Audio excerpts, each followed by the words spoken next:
Hi everyone, my name is Roosje de Graaff, and I am the current project intern of Deveron Projects. I want to welcome you back to another episode of Soapbox Talk series. Last time we talked to the minds behind Ensemble Eòrpa, Lizabett, Russo and Graeme Stephen. And today it is an honor to welcome Oene van Geel to this series. And to give you a little introduction, Oene van Geel is a versatile Dutch musician, being a viola player as well as a composer. He has won multiple prizes, such as the VPRO Boy Adcor Prize for Jazz and Improvised Music in 2013. His interest lies in all kinds of music genres, such as jazz, chamber music, free improvisation, and his music has brought him to Europe, the Middle East, India, Japan, the United States, and Canada. Thereby, Oene built quite an impressive repertoire as he is part of several ensembles, collaborations, bands, and regularly composes music for theater, such as the Dutch National Opera. He also composes music for chamber music and festivals. Hi Oene, welcome. Hoe gaat het met jou? Or Hi, how Roosje. are you? Het gaat goed. I'm doing fine. Yeah. Okay, that's good to hear. Yes, I'm going to ask the first question. When looking at your quite impressive musical career, I noticed that you have been called yourself a musical adventurer who likes to delve into a wide range of musical activities. Where do you think the adventure lies in music, and how do these musical adventures shape the musician you are today? Well, the adventure is a lot in being open to dive into the unexpected, I would say. That can be diving into improvisation. It can also be meeting new people. And through a common friend, Fraser Fifield, who's a piper from Scotland, I met Graeme Stephen. And then Graeme asked Zep 4, the string quartet I was playing with, to join him in his music. And, that sounds like an adventure thing. Meet a new player who you've heard playing and which you really love, asking you for a project with a lot of improvisation, with a lot of free possibilities. I really love to meet people through music. It's like meeting them personally. And I also love working with dance, theater, other fields. And so sometimes it's not, you just get to see music and you go. No, you really have to search and allow yourself to be in the moment for this adventure. Right. I think the adventure is also really represented in your first solo album, Sudoku. I have listened to it, and I was overwhelmed, but in a positive way, in the way you assembled multiple instruments and techniques within different music genres. Is it fair to say that this album is very important in representing yourself as an inclusive cross-genre musician? Yeah, I think the album shows that I have a wide range of fields in music which interest me, and I was exploring it. And I really also felt for that album, I first wanted to do it totally by myself, but I felt I wanted to ask musicians out of all sort of genres to join me. And I've been doing that also for later series I'm making now called Connecting Colors, where Graeme is part of, and different musicians from all over the world, where I collaborate with. So I'm always looking for this cross-genre explorations, because that also would trigger fantasy for me, both as the other players involved. All right, so it first started as a kind of solo project, but then you realized that it is more adventurous to come back to the last question, to have other people also joining you on the album. Yeah, and maybe a key ingredient for why I am involved in music in the first place is that I love communicating with people. That can be like us talking now, but it can just as well be musically. Yeah, so that's a big reason for doing it in this way. Oh, nice. I also heard like a lot of influences from the Balkan. I've been to the Balkans several times, and I recognize some Balkan rhythms, I think. And music from India. And I quite had a feeling that you took me along on a journey. Do you think that those places really, because you also visited those places, contributed also in making the album? Very much. For instance, in India, we were with a group of students invited by traditional South Indian musicians, not only to join them on stage, but also were invited in their houses, meeting their life, really seeing it from the inside out.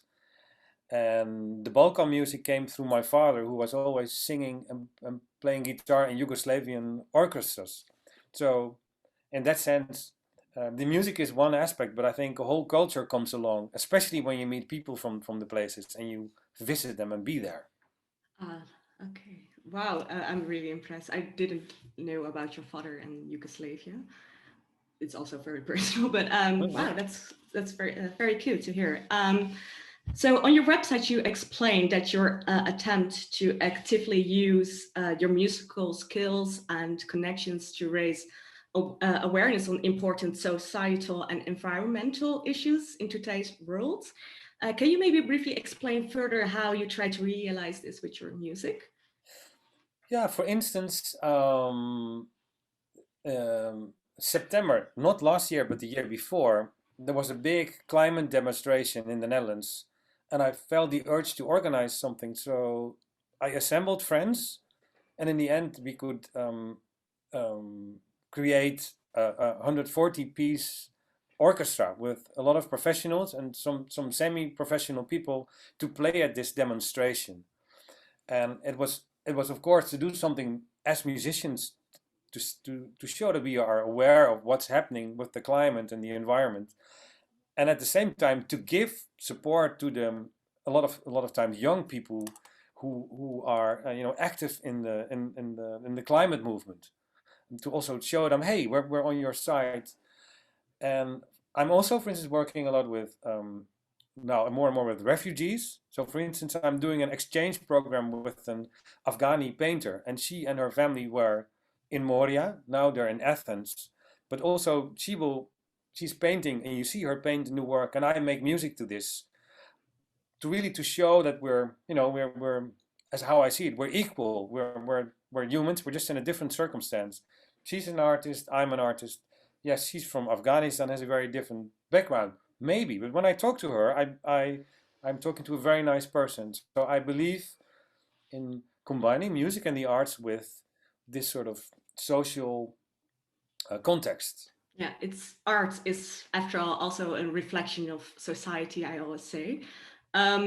And Yeah. hearing about you telling your stories, you traveled a lot overseas. You have um, a lot of musical friends all around the world. You have played with other musicians in a demonstration. It sounds like a whole, yeah, the old world, because we are now currently living in the with the COVID-19 pandemic, and everyone has to adapt their lives accordingly. It must feel quite unnatural not being able to perform on a stage with a live audience. A certain kind of connection is maybe lost that you normally have. How did you as a musician deal with these changes? In the beginning of the Corona times, I was dealing very well with it. I started playing cello. I started learning recording at home. I was doing a lot of things. Then the situation got a bit better in the Netherlands, and we could play for very small audiences, which was nice. And then from November onwards, strong lockdowns happened again, and then it started to feel tough. Also because you make appointments with your friends, with your groups, and things are, you think they happen, you prepare, and then all the time in small phases they fall, the performances fall, and yeah, it has a lot of disappointment. And of course, my wife works, so I don't get any support, and that's the case for a lot of us. So we lose our jobs, we lose our connection, and we lose what we can bring in the world in the old way as how we did it. Um, yeah, it was tough to digest, I must say, and I'm now trying to open up and also see if I cannot do it on stage and differently. How can I bring into the world what I want to bring in, that might be going digital ways more, also in performing, but also looking outside of the direct field of performance art and maybe use music and how I might teach kids or different things. I'm still in a phase where I'm looking like, how can I incorporate my skills in bringing to society what I like, but maybe in a slightly different way, because all the performances almost full, you know.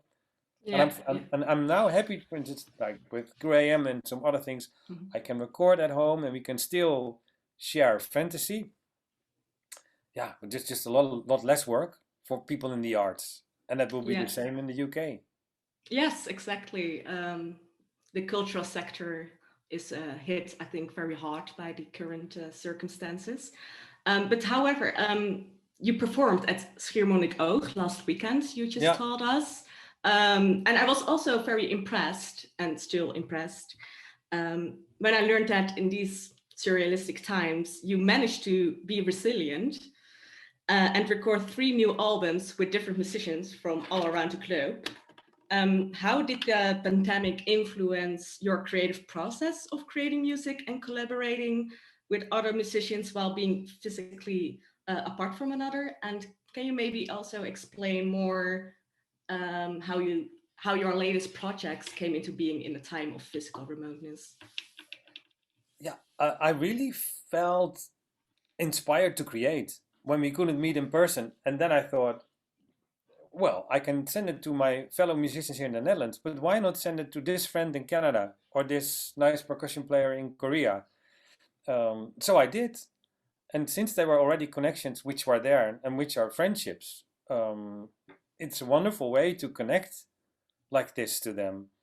And today I made something with a Japanese violin player who lives in Spain and a French a poet. She spoke text to it, and today she sent me a message. Oh, I have this friend who's a buto dancer and who loves to do something with the track we have. And I'm like, hooray! Let's see what will happen there, you know. But so, if inspiration finds a way to go around, it gives a very good feeling, and I think it's it saves our brains to to keep on being busy and to let creativity flow. Yeah. You also work a lot with improvisation in your music. So I also expect that jamming is a really part of your creative process of writing music. However, due to this current circumstances, how does that go, improvisation? Is there still like a special connection you have with other musicians, digital, while making music? Well, we can take this project now where Graeme was writing new stuff which he made with Liz and new parts. And then of course we have like a Zoom session before where we really talk and where our fantasy goes and he explains things. And then I do things, send it out to Graeme and think, oh, I did this there. And then he says, yeah, nice. And can you, on this section, can you maybe do this and this? So there is exchange.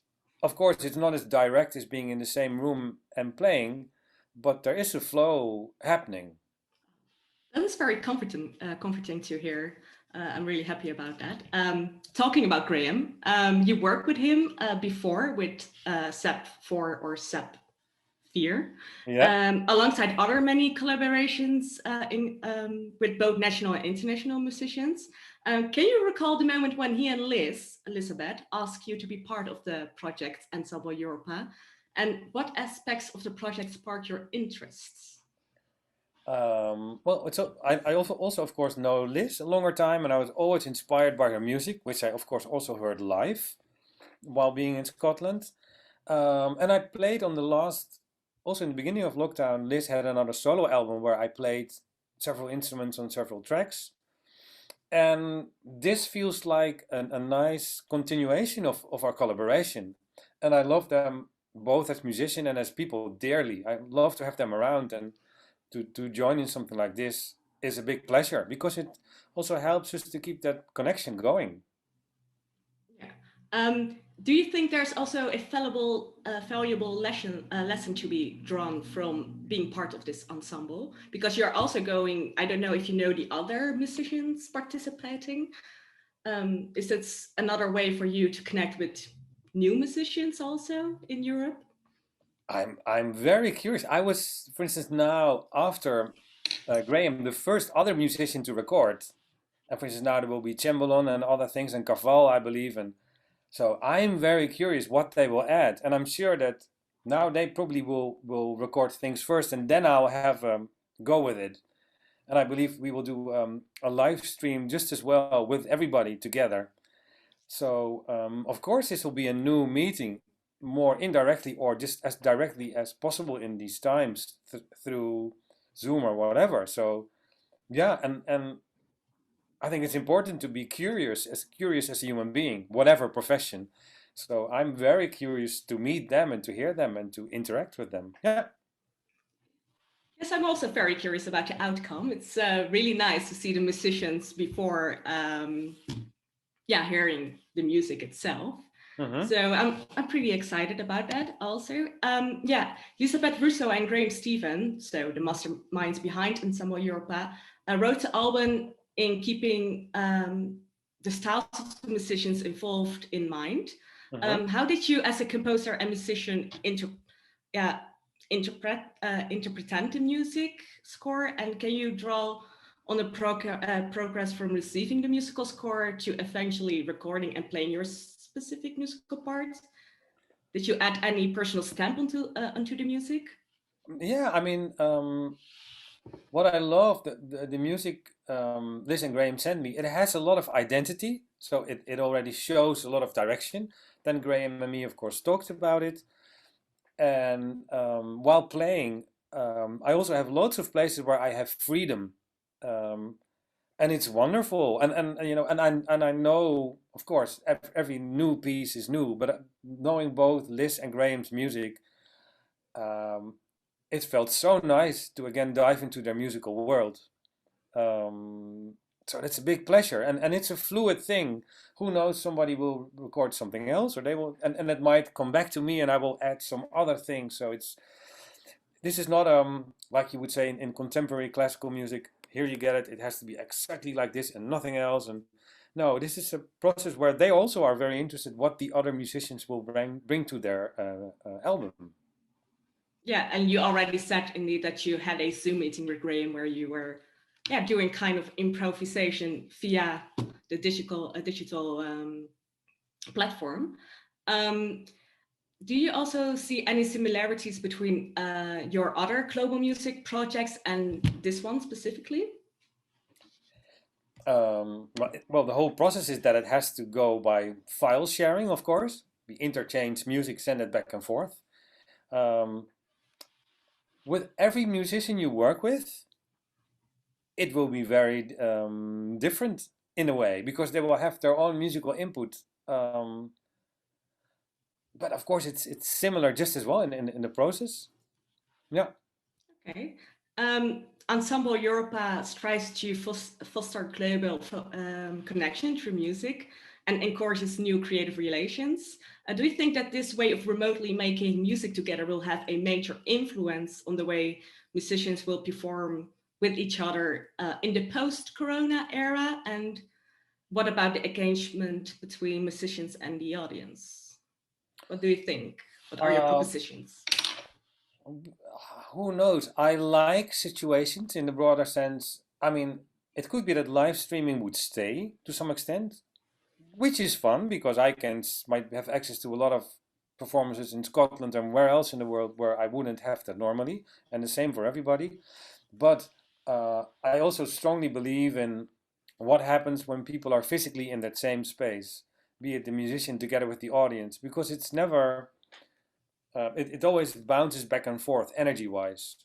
And I believe in the unique experience of sound traveling through the air to your ear and to my ear, which is just different than when it comes through microphones and headphones, which might sound very good and very well, but I mean, the whole live experience and also the talking afterwards, to the audience and sharing and talking, that's to me is not replaceable by the digital world. But I see advantages of now being able to record at home and send it around. and that happens much more with musicians from everywhere. How does it feel? Because I think normally you will go to a recording studio. How did you create your own home studio? Was it very easy step to take, or? Yeah, I just had to learn certain software, but I had mics here, and I could borrow equipment to connect the microphones and everything to the computer from dear friends. So that's a happy thing. Yeah. That's certainly a happy thing. A lot of music written for the Ensemble Eòrpa has been inspired by the landscape and life in and around Hundley here in Scotland. Do you feel like you're learning about a town that you have never been to before through the compositions that Lizabett and Graeme are sharing with you? That's an interesting one because I only saw, while I was talking to Graeme, a bit of the outside snow on the house of the other side. So I have no idea how the town looks. But I mean, yeah, both Liz and Graeme have a strong connection to nature, to space. So that's always, I find it in their music and in their lyrics. And it's a topic which interests me a lot too. And it also has like, to me, also like a spiritual connotation, not literally connected to any specific faith, but it has, yeah, it has a beautiful, um, what's the right word for this? It speaks on many levels, I would say. And so I would be curious to afterwards see the town where it's inspired by, you know, and I might say, the river, yes, yeah. Yeah, this or Graeme can send you some pictures of the town. It's a very small town, very lovely. We have a castle, something you don't see very often in the Netherlands, maybe. Yeah. Well, we have a lot of castles here, but Huntly has one too. What do you in Huntly to be as a result of the sounds when you hear it? So if you have, when you hear the composition Graeme and Lizabett made, can you maybe draw an example how Huntly look like in it? Maybe, but it's also interesting that to have the sound of a cymbalon and a kaval, which I really would connect to maybe Hungary, Romania, Bulgaria, of course. So who knows? Hadley gets you know, quite an international input sound-wise just as well. Yeah, those I'm also very curious about those instruments because I wasn't really known instruments. So I'm excited to tell musicians and how they saw the music score and made it their own with their music style. Finally, to wrap up this nice talk with you, Oene, if you could recommend one song or piece of music to Huntly or to me living now in Huntly, what would the recommendation of music will be? From what Liz and Graeme are making, or just in general? No, just in general, recommendation of music. I'm trying to ask musicians for advice, what I should listen to. Yeah. Well, this, I mean, while Graeme and Liz being partners and having a duo together, there's another very creative duo which is now living in Berlin but coming from London. It's Heidi Heidelberg and Mauricio Velacera, and their group is called Witch and Monk. And they also make, just like Graeme and Liz, highly creative music. So and I forgot the title of their latest album now, but it's amazing, and it's also, it really has its own autograph, just like what Graeme and Liz are making. Okay, can you maybe type it in the chat so I can see if I wrote it down? I will. If I wrote it down, because I'm always curious about new music recommendations. Yeah. Thank you. Well, thank you so much, Oene, for sharing all these thoughts on the creation of Ensemble Eòrpa and your own you dealt and still do with the Corona times. And hopefully, maybe in the near future in the Netherlands, I can see you live perform again. That will be very nice. I also want to thank the audience who are listening right now, and Eyes Peeled for our next soapbook, which will be with Silke, a saxophonist from Germany. So yes, thank you, Oene. Yeah, happy to join.